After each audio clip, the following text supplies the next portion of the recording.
The storm that night wasn't just in the sky. It was in his heart. The rain poured down in sheets, the thunder rolling like the sound of 1,000 engines, and in the middle of it all, a man in a leather jacket stitched with the words "Hell's Angels" ran toward the hospital doors, carrying a small, motionless body in his arms. His boots splashed through puddles as his breath came out in desperate gasps. His eyes, bloodshot and wild, were filled with a kind of terror that even the toughest biker couldn't hide. Behind him, the distant rumble of motorcycles echoed like a promise or a warning. Because when one angel falls, the whole brotherhood rides behind him. Before we go further, if you believe in kindness, second chances, and the power of humanity, please take a moment to like, comment, share, and subscribe to this channel. Stories like this remind us that compassion can come from the most unexpected places. The man's name was Jack Bear Thompson, a name that once made people in his small town step off the sidewalk when he passed. A veteran of rough roads and rougher choices, Jack had seen his share of fights, broken laws, and broken hearts. But tonight, he wasn't a biker, or a leader, or a rebel.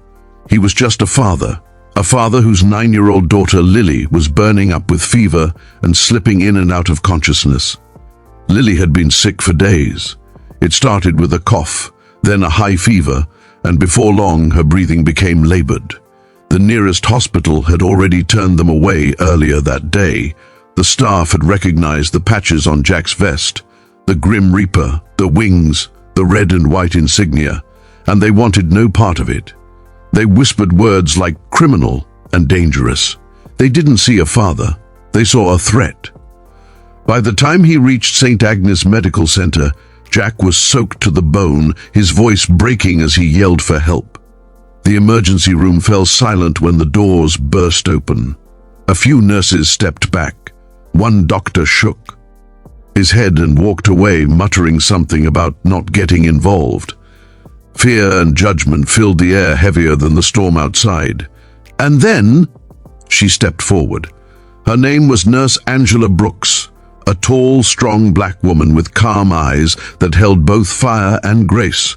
She had seen plenty of tough nights in her years as a trauma nurse, but there was something different about this one. Maybe it was the way the man clutched the little girl like she was his whole world. Maybe it was the way the rain seemed to cry with him. Whatever it was, Angela didn't hesitate. She rushed forward, barking orders to the others who stood frozen. "Get me a gurney, now!" she commanded. Her voice cut through the silence like lightning. Reluctantly, the others obeyed, but she could feel their judgment hanging in the air. Jack laid Lily down gently on the gurney, his trembling hands refusing to let go. Angela placed her hand on his arm and said softly, "Let me help her."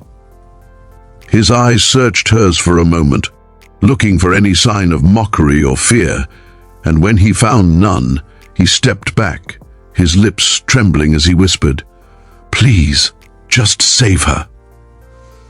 Inside the emergency room, time seemed to blur. Angela worked tirelessly, checking Lily's vitals, shouting for medication, oxygen, anything to stabilize her. The little girl's lungs were filling with fluid, pneumonia, and likely sepsis. It was bad, very bad, but Angela refused to give up. As she worked, she prayed quietly under her breath, asking for strength, for wisdom, for a miracle. Meanwhile, Jack stood outside the glass doors, drenched, trembling, watching every second like it was his last. The other staff avoided his gaze. Some whispered that it wasn't safe to let him in. Others said the hospital shouldn't risk it, but Angela didn't care. To her, every life was worth saving, no matter the past, no matter the patch. Hours passed. The storm outside began to quiet, but inside the real storm raged on. Angela fought to bring Lily back from the edge. When Lily's tiny hand suddenly twitched, Angela felt a rush of hope. "Come on, baby girl," she whispered. "You're stronger than this." And slowly, faintly, the monitor began to beep again, steady and alive.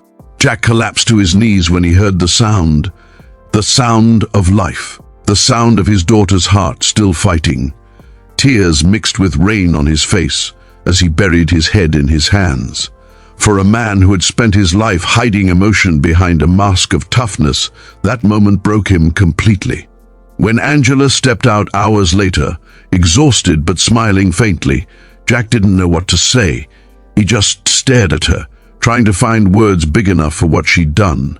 But there weren't any. Finally, he whispered, "Why'd you help us?" when everyone else turned away. Angela smiled gently. "Because someone once helped me when everyone turned away from me," she said. "Kindness doesn't choose sides." Over the next few days, Lily remained in intensive care. Angela visited her every morning, sitting by her bed, humming soft gospel tunes. Jack was never far away. He started bringing Angela coffee from the vending machine, awkwardly trying to say thank you without words. For the first time in years, he felt something new, something he hadn't felt since his wife passed away years ago. Hope. But the hospital administration didn't see it that way. Rumors spread. Some of the staff complained that Angela had risked everyone's safety by treating a biker gang's family. Others said the Hells Angels were trouble and the hospital couldn't afford any bad publicity. One morning, Angela was called into the director's office and told she was being suspended pending review. When Jack found out, he was furious. He tried to speak to the hospital board, but they wouldn't listen. "We appreciate your concern, sir," one of them said coldly, "but we can't have staff compromising our image." That night, Jack rode home alone, his mind spinning. The next morning, the rumble began. Faint at first, then growing louder, deeper, like thunder rolling across the horizon. One by one, motorcycles filled the streets outside St. Agnes Hospital, dozens of them, then hundreds. Chrome and leather gleamed under the sun as nearly 200 bikers lined up, their engines roaring in unison. They weren't there for violence. They weren't there for revenge. They were there for gratitude. Each biker carried a single rose, red, white, or yellow. They stood silently as Jack walked to the front, holding Lily in his arms, her small hand clutching a teddy bear Angela had given her. Cameras began to click. News reporters showed up, and the hospital's administrators peered out the windows, wide-eyed. Jack stood before the crowd and spoke with a voice that trembled but carried strength. "This woman," he said, pointing to Angela, who stood at the steps, unsure what to do, "did what no one else had the courage to do. She saw a sick little girl when everyone else saw a patch. She saw a human being when everyone else saw a threat. And because of her, my daughter is alive today." Silence hung in the air for a heartbeat. Then one by one, bikers began stepping forward, placing roses at Angela's feet. Soon, the hospital entrance was covered in flowers, a sea of color and gratitude. Tears filled Angela's eyes as she realized what was happening. Jack turned to her, his voice breaking. "You saved her! You saved us all!" The hospital board couldn't ignore it. The story spread across the country. "Nurse saves outlaw's daughter." It was everywhere. People from every corner of the nation flooded the hospital's inbox with messages of support. Angela was reinstated within days, and the hospital issued a public apology. But Angela didn't care about the attention. She cared about Lily, about the miracle she'd been a part of, and about the reminder that compassion could break through the hardest walls. Weeks later, when Lily was strong enough to go home, Angela walked them to the exit. Jack hugged her tightly, whispering a simple, "Thank you." He wasn't a man of many words, but those two were filled with more emotion than any speech could hold. As the roar of motorcycles started again, Angela stood by the door watching them leave, a soft smile on her face and tears glistening in her eyes.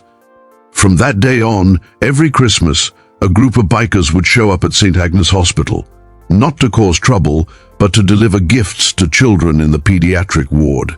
They wore Santa hats over their helmets, and the nurses laughed and clapped as they handed out presents. And every year, Jack made sure to bring the biggest teddy bear for Angela. Years later, when Lily graduated high school, she sent an invitation to Angela with a handwritten note. "You didn't just save my life. You taught me what love looks like." Angela cried when she read it. And that's the truth about kindness. It never stops at one act. It ripples, it grows, it changes people, even the ones who seem impossible to change. So if this story touched your heart, if it reminded you that love and kindness are stronger than prejudice or fear, please take a moment to like this video, share it with someone you care about, and subscribe for more true stories that remind us what it means to be human. Before you go, tell us in the comments, do you believe one act of kindness can change someone's entire life? Because sometimes it only takes one brave heart and one act of compassion to heal more than just a single life. It can heal the world.